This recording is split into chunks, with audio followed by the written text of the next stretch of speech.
दोस्तों आज के हमारे निबंध का विषय है भूकंप एक भयानक त्रासदी। तो भूकंप के ऊपर निबंध कैसे लिखा जाए, आज की इस वीडियो में आप लोग जानने वाले हैं। नमस्कार दोस्तों, आप सभी लोगों का हार्दिक स्वागत है वाईफाई क्लास में। वीडियो को स्टार्ट करने से पहले आप लोगों से छोटी सी रिक्वेस्ट है कि प्लीज़ चैनल को सब्सक्राइब कर दीजिए और वीडियो को प्लीज़ लाइक कर देना, ताकि लेटेस्ट वीडियो की नोटिफिकेशन सबसे पहले आप लोगों को मिल सके।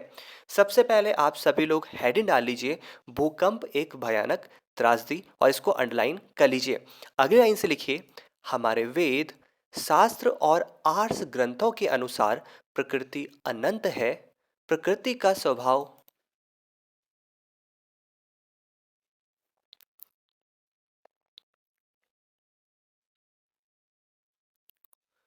दोस्तों आज के हमारे निबंध का विषय है भूकंप एक भयानक त्रासदी। तो भूकंप के ऊपर निबंध कैसे लिखा जाए, आज की इस वीडियो में आप लोग जानेंगे। नमस्कार दोस्तों, आप सभी लोगों का हार्दिक स्वागत है वाईफाई क्लास में। वीडियो को स्टार्ट करने से पहले आप लोगों से छोटी सी रिक्वेस्ट है कि अगर आप लोग हमारे साथ पहली बार जुड़े हैं तो प्लीज़ चैनल को सब्सक्राइब और वीडियो को लाइक करना बिल्कुल मत भूलिएगा, ताकि लेटेस्ट वीडियो के नोटिफिकेशन सबसे पहले आप लोगों को मिल सके।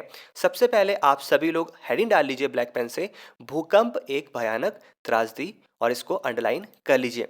अगली लाइन से लिखिए, हमारे वेद, शास्त्र और आर्ष ग्रंथों के अनुसार प्रकृति अनंत है। प्रकृति का स्वभाव बहुत विचित्र है।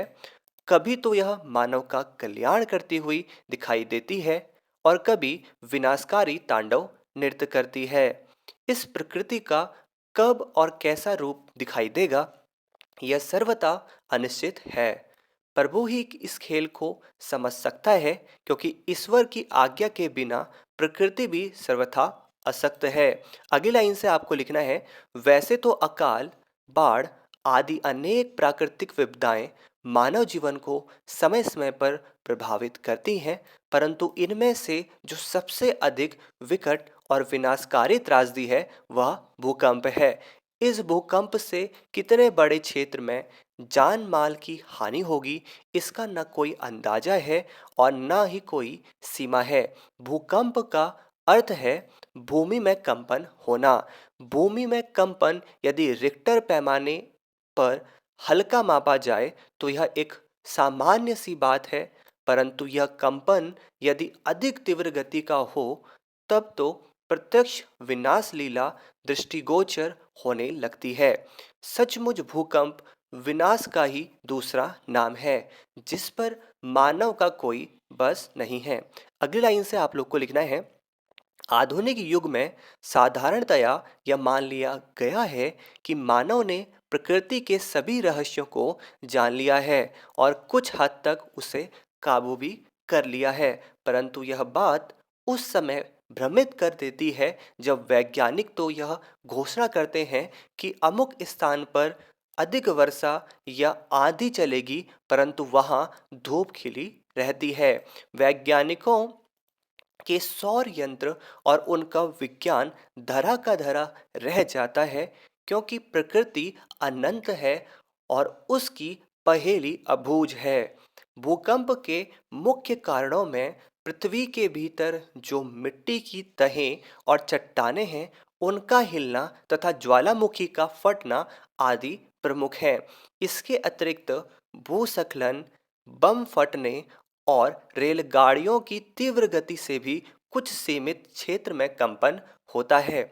अगली लाइन से आप लोग लिखिएगा, देश के इतिहास में सबसे भयानक भूकंप 11 अक्टूबर 1737 को बंगाल में आया था, जिससे लगभग 3 लाख लोग असमय ही काल कवलित हो गए थे।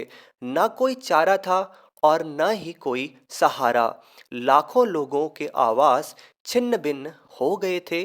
अनेक पशु और मानव देखते ही देखते मलबे में दब गए थे। बहुत भयंकर महामारी फैल गई थी, क्योंकि मलबे के भीतर दुर्गंध उत्पन्न होने से मानव जीवन अत्यधिक प्रभावित हो गया था।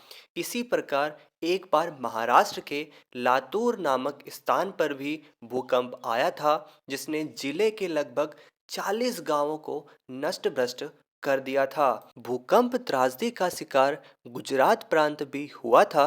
26 जनवरी 2001 को सारा देश गणतंत्र दिवस को हर्षोल्लास के साथ मना रहा था। गुजरात में भी 26 जनवरी मनाई जा रही थी, परंतु वहां के लोगों को क्या पता था कि उनकी नियति में क्या लिखा है। देखते ही देखते प्रकृति का प्रलयकारी खेल आया और गुजरात के भुज भूकंप के रूप में सामने क्षेत्र को कुछ ही पलों में कब्रिस्तान बना दिया। लोग समझ ही नहीं पा रहे थे कि क्या किया जाए। राज्य का वैभव कुछ ही क्षणों में चकनाचूर हो गया। इमारतें मलबे के ढेर में बदल गई। चारों ओर चीख पुकार और लाचारी का वातावरण था। अचानक हुई इस प्राकृतिक विपत्ति ने आंखों के आंसू और कंठ की आवाज भी छीन ली थी। संपूर्ण भारत गुजरात के भूकंप पीड़ितों के साथ था। सर्वप्रथम स्वयंसेवी संस्थाओं ने मोर्चा संभाला और अपने जीवन की परवाह न करते हुए सभी मदद के लिए कूद पड़े। राहत और बचाव कार्य आरंभ हुआ। बचाव कार्य में सबसे अधिक योगदान सेना का रहा। सेना के तीनों अंगों ने राहत और बचाव के लिए कोई कसर नहीं छोड़ी, परंतु इतनी बड़ी भूकंप त्रासदी में हर प्रकार की सहायता भी थोड़ी जान पड़ी। लोगों का हाहाकार मानव हृदय को उद्वेलित कर रहा था। इस हादसे में अरबों रुपयों की संपत्ति का नुकसान होने का अनुमान लगाया गया। कहते हैं कि डूबते को तिनके का भी सहारा होता है। गुजरात के भूकंप पीड़ित लोग अपनी ही मातृभूमि पर असहाय और असमर्थ हो गए।